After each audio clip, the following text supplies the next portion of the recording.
Afternoon, guys. Welcome to today's UEFA Europa League final press conference. We've got around 20 minutes, so ask for a maximum of 2 questions per person, and please use the microphone provided. Gail, I think you're starting us off, aren't you? Well, so.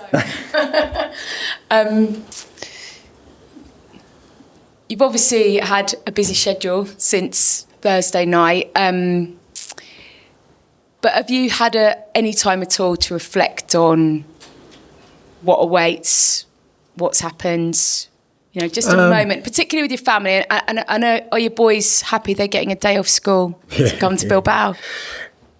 Yeah, probably about getting a couple of days off school. Look, I think, like I said, it's been pretty busy, but there's also some planning that needs to happen and some practicalities around. A lot of it is just logistics and making sure that, particularly with the players, we give them the best preparation possible. So you've got to do a few things, pretty early on around logistics and making sure that everyone's organised. So that takes your mind to that final. But obviously, like I said, we had a game in between. So it's more been around the sort of practicalities of it than anything else. I think, I'm sure you've spoken about it since, but seeing you in the dressing room afterwards, that sort of rare glimpse that we don't often get privy to, that gave us a sense of what you've been through to get here. And does that make it kind of even more special when you get to Bilbao in a day's time? No, I think, I've said before, I think whenever you're sort of, irrespective of the circumstances, when you get to such a significant moment, I think there's always, an understanding of both on a personal level, but more importantly as a group, what we've had to overcome to get there. And I think every team's got their own story. And, in those kind of moments, it's, the emotion of it and how you've overcome, the odds to get to where you are, really important to recognise for the group and I guess for myself individually. So, I was really proud of the fact that against the backdrop of some real difficulties and some massive challenges that the group, still found a way to get to the final and give us an opportunity of something pretty special. Matt. Ange, before the last final in Europe, the Champions League final in 2019, the Spurs players were walking on hot coals and breaking arrows against their throat as part of the preparation. What are your plans? Any time we've got for enough anything injuries, like mate. We've got enough injuries. I'm putting them in cotton wool for the next 10 days. Anything seriously with the way things have gone with us this year, any extracurricular activities are going to be at a minimum. I don't know if you were watching training today. We had Reggie tackle Brennan and they were on the same team. So, goes to show how we're going. Can you, while we're on that sort of thing, check up on Sonny and how you see this for him and also with the sort of emotional factor that he's been here for a long time and not won anything. Yeah, look, he's firstly from a physical standpoint, he's good. I think it was important he got some minutes yesterday. He needed them more for himself psychologically than anything else. And he had a good session today. He was never going to do the whole session because he played yesterday, and he feels good. So. We've still got sort of 8 or 9 days to go and a game on Friday where we can build him up, and great to have him available. Like you said, he's been a big catalyst this year and a big driver of, he understands probably better than most what a trophy would mean for this football club and for him personally, because he's had an unbelievable career here in which he's done just about everything, but the key bit, that silverware that every player craves for, he knows how important it is for the club, but also for how significant it'll be for him personally. So, the fact that he's back and available is good. Ali. Hello, Ange. We were there for that moment with Reggie and Brendan. Are you kind of watching kind of training now with that kind of a half wince? I mean, how do you kind of... I mean, it's just, like I said, it's just, it seems to be how our season's gone, and... you don't want to you want to protect the integrity of training, and we've got to train at a certain level, but they're the quirks of things that happen. Thankfully, nothing too serious, and you just got to hope and pray that the football gods have run out of sort of challenges to throw to us this year. Football gods. Decky, how's he looking? Yeah, we'll see. He was a bit sore this morning with his knee, but like I said, it looks like a knock at this stage. But we're going to let it settle for sort of 24 hours and then assess it. But the initial thing was it's more of a knock than anything more significant. Done. Ange, I asked you this last night, but to expand on it, how big a player does Kulusevski feel, given the absence of Maddison and Bergvall, just in terms of providing that creativity in the field? Yeah, look, like I said, Danielle, we've obviously lost Maddison and Bergvall in the last 2 weeks, so it's just, and yesterday I only had 3 players that were supposed to, going to back up, and they're all going to play 45 minutes, and sod's law, it's one of those that gets injured. And look, he is important, but where we are right now, they're all important, obviously. And the thing with Decky was that he obviously missed a fair bit of football, but I could just sense he was sort of getting back into the groove of things. I thought there's some real promising signs. At Bodo, we had to do a really disciplined job for us in terms of defensively, but he started to show some of that attacking creativity. And I thought he started the game really well the other night, yesterday. So I thought our first 10 minutes were actually okay, and then he gets injured. So he's pretty important to us in the context of kind of where the squad is at the moment. So fingers crossed he's okay. And you've talked about kind of twin realities or sort of parallel challenges, and there does seem to be a kind of different approach in Europe, particularly for these away games, than you're taking in the Premier League. Can you talk about that and kind of why the approach has felt so different in Buda and in Frankfurt to say how it felt against Palace yesterday? Well, I mean, some of it's just personnel and it's you kind of, when you're putting teams together, it's a sum of all the parts that make it sort of effective. And when you make so many changes, it invariably becomes disjointed, and you're not able to play with the same sort of fluency and rhythm. So, if you look at our sort of back four in Europe, along with Vic, the reason I think that it works so well is that they all complement each other. They all sort of fit the pieces. We've got the speed, we've got the power, we've got the technical ability, we've got the calmness we need. So it kind of all fits together, and that's why I think we look so effective. Same sort of with our front three and midfield. So you're kind of always looking. Whereas when you just, you're putting 11 players on the park who are all very good and capable, but there are elements of that go missing where, they don't sort of complement each other when they're out there. So that doesn't allow you to play in the same manner and doesn't allow you to look as fluent. But again, that's the situation we've been in. Yesterday was, didn't really reach the levels in any of our football, whether it was our press or with the ball. And I think it was, the effect of the changes we made. I also think it was a big emotional night for the whole group on Thursday night, and we got back obviously late Friday morning. We didn't train Friday, which we usually do. So the preparation was limited and all those kind of things. They're not excuses, but they're reasons why maybe the lads didn't perform at the levels we wanted them to. Angelina. Hi, Ange. A lot of your style and system, it's based around the players really believing in the process and the tactics. How easy or hard has it been to keep everyone believing the way that they play through this season?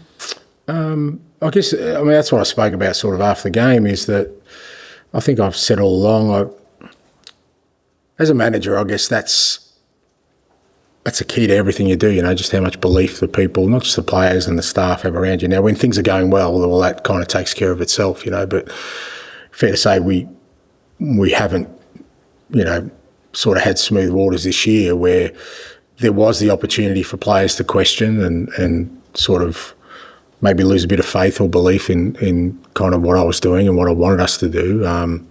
But I just never sensed that. I really felt the players, even the most difficult of times, still embrace the fact that, if we continue down this road, we could still achieve something. And so easy in the respects of there was never any point where I felt, geez, I've got to sort of address this at any point. But also testament to I guess the group of players and the staff, because they're just as important.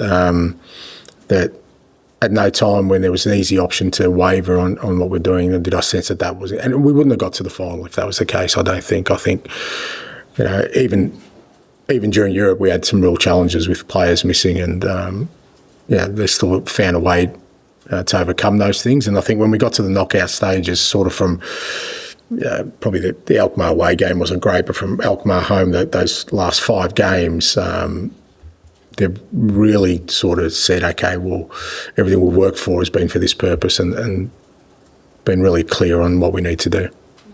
And you've spoken about the emotional side of this, Europa League final. There was a moment earlier in the season when you did talk about trophies, and it went viral, it got taken out of context in ways. But for you, how important is winning this trophy?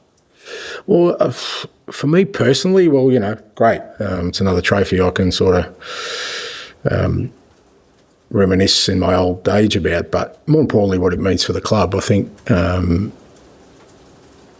always said that it's the significance of what it does to people that really impacts you. So, a lot of the success I've had has been stuff that's pretty significant. It's been at clubs. Yokohama hadn't won a championship for 14 years. Australia had never won a continental championship. Brisbane had never won one. South Melbourne, my first job, we hadn't won one in 7 years. Celtic was 1 year. Trust me, that's a long time in Scotland. But they had to wrestle back, the dominance that they had for so long. So it's the significance of them that because you know what it does to the club and to the people. And when you look at the historical backdrop of this club and what it's sort of been on for the last 20 odd years, I feel like it could be a turning point in terms of the way the club is perceived, but also more how it perceives itself, which is, I think, the biggest thing. Because until you do that, irrespective of what else you accomplish, people are always going to say, well, you haven't won anything. And in our game and in life in general, I guess that's the things that matter most when people sort of assess where you're at. Dave? Hi, Ange. I was going to ask you about your history, actually, and previous finals. I suppose 2 things. Is there a different energy around a final? Can you talk a little bit about that? And also, do you draw on those, you've just touched on it, but do you draw on those triumphs as you go into this one? Yeah, I do. And they are different. They're kind of standalone events. There's nothing like them. Every experience I've had, you kind of walk into it knowing that it's going to be different to any other game you're going to play. It seems every game's important, but the significance of what's at stake, you're never too far from the eye line of the trophy that you're going to get, and it takes a lot out of you emotionally, physically on the day. I know the players obviously need to try and prepare as they always would, but you can't ignore the fact. I mean, we're 10 days out, and today is already you've got to start talking about it. So there's a different feeling, and I guess I've had a lot of experience in it, so I kind of know.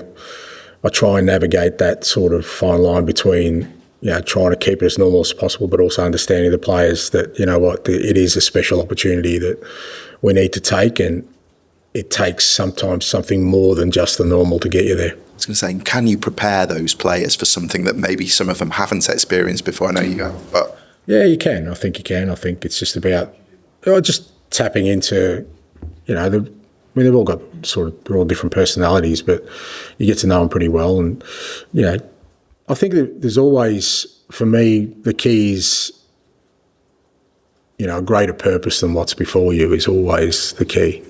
Can you create a narrative where, okay, yes, it is a final.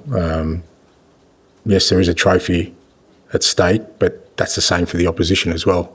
Is there something greater that can drive you beyond that, just winning a trophy? And that's something you kind of build into long before you get to this point. But if it's been consistent and it's resonated with the group, I think it can be powerful on the day.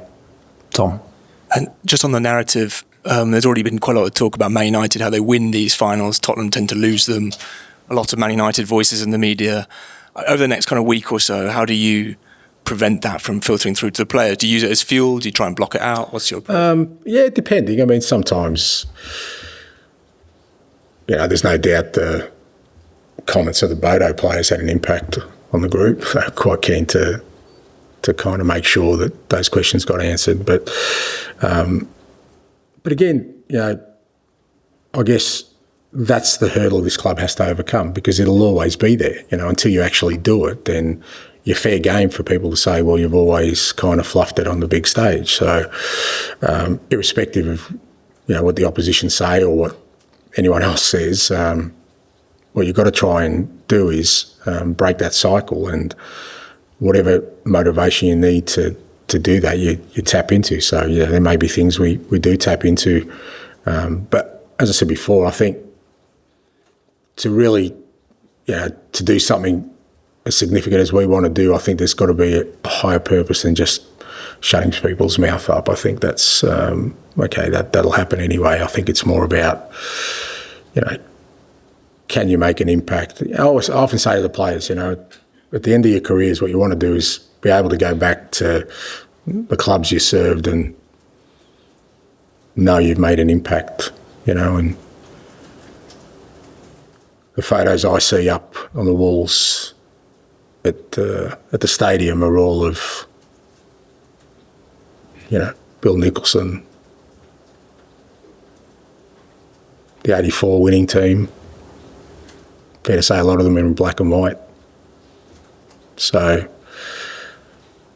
can we get this group up on that wall? Can I just ask about the Son decision? For you, is it very much a black and white, he's fit enough or he's ready? Or is there some sort of emotional pull there as well, what he represents to the club, his service over the years, what he means to the team? No, I think it comes down to, get him ready to play and then make the decisions from there. It's got nothing more than that. It's got to be about, like I said, the one thing I do know about finals is there are always moments and there are always players who can change it, but it's going to take a collective effort. It's what we do as a team. It's going to be much more important than individuals on the day. George. Hi, and you mentioned 84 team. I mean, they had loads of injuries. They struggled in the league and they missed Glenn Hoddle for the semi-finals and finals. So many parallels. Have you kind of spoke to the squad about that team and I guess how much did you know of that team but before kind of coming to the club? No, I think from when I arrived, I've spoken a lot about the history of the club and what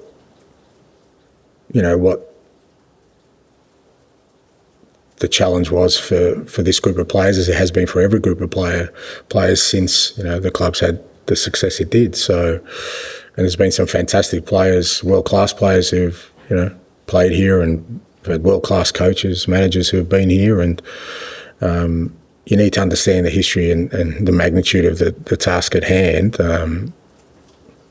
to understand how difficult it'll be, but also how significant it can be. So I've always, I'm kind of, talk about narratives. I mean, that's been one of the constants from the time I arrived is how do we as a group make the impact that others haven't been able to. We know it's not just about ability, because like I said, it's world-class players, world-class managers. And sometimes it's just a bit of luck that you need to go your way. But to get that luck, you've got to put yourself in a position to have that success. So, I've kind of made sure the players are well aware of, the significance of what they're trying to achieve. And we saw you out on training. I think you were sort of talking to Rodrigo and Pedro for felt like a long time. That kind of image feels a world away from the kind of image was built up of you of not doing small talk and not kind of getting close to your players. Fair to say you've probably got closer to this squad than any other squad, maybe because of the challenges you got? No, I think as you get older, I mean, a lot of that stuff references when I was, a younger manager and just the way, but, as you get older, you kind of, you mellow a bit and, you kind of try and, you understand also that the world's changed and people need connections these days. It's important. So it was a nice day. It's not often you can sit out in the grass out there, mate, and have a chat with the boys. And just a general chat. And they're both great guys, not just good footballers, but great guys. And it's always good to get some feedback from them as well. They obviously played a bit yesterday and kind of see where the group's at. And it's a fairly common occurrence, mate. Rachel. Hi, Ange. Sorry, another question about Sonny. So there's a lot of Korean fans in Korea waking up at 4 a.m. for this game midweek, hoping to see him play and hopefully lifting that first club trophy that he's missing. So we spoke to him yesterday and he was thanking the medical team for helping him return a bit earlier than first planned from his injury. How is his injury currently? Is he going to be 100% match fit by the final? And were you surprised that he managed to get back in time? Look, in terms of his fitness, as I said, he's progressing well. Obviously played, I think, 25, 30 minutes yesterday.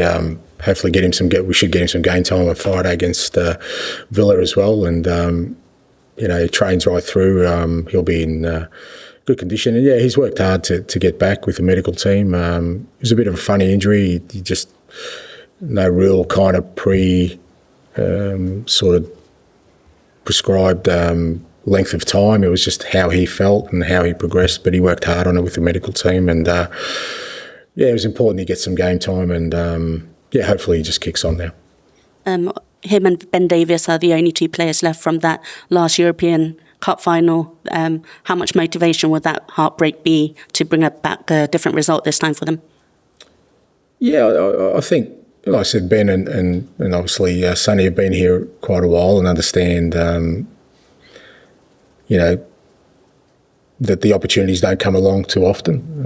It's not like you get in, a final every year. And so when they do come along, like I said, the last one was, 5 or 6 years ago, you want to take that opportunity because you just can't assume it'll come again next year or the year after. And again, I think both of them are a good reference point for the rest of the boys. James, to finish, please. Thank you. Hi, Ange. You mentioned Spurs need to break the cycle, and when you talk about how you've broken that cycle at other clubs in the past, is Tottenham the toughest version of that situation that you faced in your career? It's hard to say. I mean, I guess the challenges of this year have made it feel like it's harder for sure. Because, like I said, stuff that's happened this year that never happened before in my career around sort of just events that are, out of your control. So, and I think obviously the attention that the league gets and obviously the attention that the club gets make it, feel like it's, it's more of a push to get it to where you want to, for sure. Maybe, some of the other clubs and the circumstances, there was less kind of, not resistance, but less sort of, less barriers to overcome. Seems like here there's a lot. So, and like I said, it's, you just have to look at, where the club's been for the last, 20-odd years. It's not because of the lack of players, quality players or managers. They've all been through here. So you realise that. But I realised that when I took the role, that's not going to be an easy, not an easy, but it's going to be a massive challenge. But we've given ourselves an opportunity, and I think now the key bit is to try and take that opportunity. So you feel it has primarily been a psychological thing, do you think, for Spurs? Some of it, not all of it, because, you can't dismiss the fact that I've also had to change pretty much everything at the club in terms of playing style, in terms of the squad. It's not like I took over a team that finished third. It was constantly in that, echelon. I mean, the year before I took over, we were 8th. We weren't even in Europe. Didn't even qualify for Europe. So it wasn't like, so it's not just been a, kind of, okay, this is the final bit. I've had to do a whole lot of other things. We've done a lot of heavy lifting in this last, 2 years. We've signed a lot of young players with the right kind of thinking in the future. That's costing us now because we don't have a squad that can cope with what's going through. But so it hasn't just been psychological. It's just that it's been, like I said, it's about trying to change a whole range of things, but also have that piece. Because I always, my view was that's what I'll get judged on. Like I said, I could have been sitting here 5th last year, 5th this year, and maybe maybe people wouldn't be waiting for the white smoke to see if it's my last one, but they'd still be saying, Ange, that's great, but that's all been done before. Until this club wins something, then you haven't really made an impact. So I kind of knew that for however long my tenure last year, that's what it's going to be judged and measured on. So we've got ourselves an opportunity to do that. Thank you. So everyone got the white smoke reference to explain myself.